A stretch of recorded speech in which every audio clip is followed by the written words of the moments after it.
responsibility do you think Israelis have for Hasbara now, in this time where Israel is under such oppression publicly?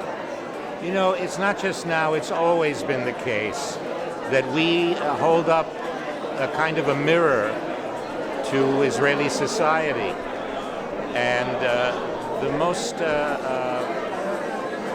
most effective way to portray Israel is through the media, and the social media especially now.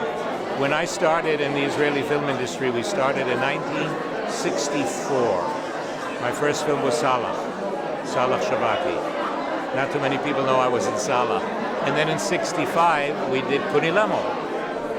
But in those days, it was not that easy to distribute Israeli films, because they were mostly produced for the Israeli market, for the Israeli culture and the Israeli entertainment industry. Well, are these TV producers who are here, Avinir is being honored, Keshet, obviously they want to make money from advertising and getting ratings on Israeli television, but what responsibility do they have for public diplomacy, or is that just a government thing? You know, it's ultimately it's up to the fact that these programs, these television shows or films have to be entertaining. That's the bottom line.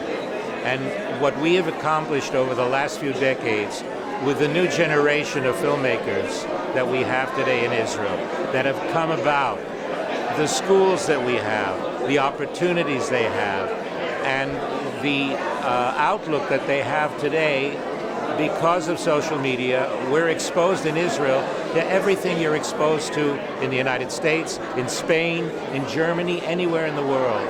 And what we have created and what we put out today is universal. The stories are universal, and they're so entertaining that they're being picked up. You know, you see what's going on today on Netflix, on Amazon, on Hulu, and in festivals all over the world. The quality of Israeli filmmaking and filmmakers is the same as anywhere in the world today.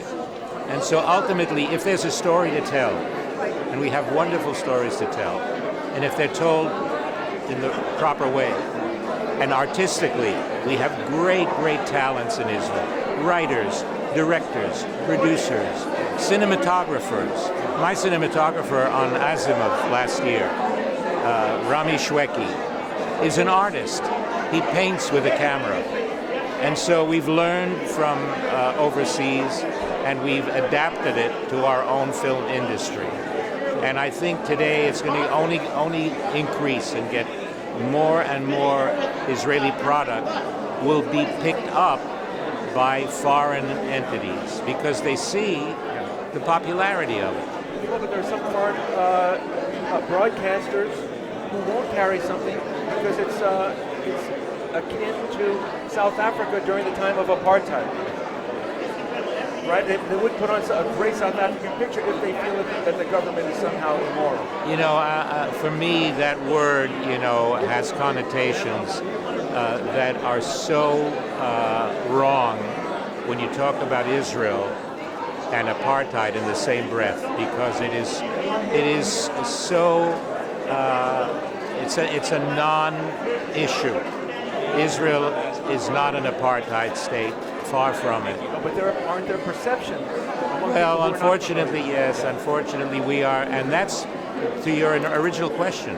That's our motivation now, is to combat those misperceptions with the truth by showing them through television and film and social media. That's the only way we're going to combat this misperception. So. Keep going, guys. Keep going. Thank you.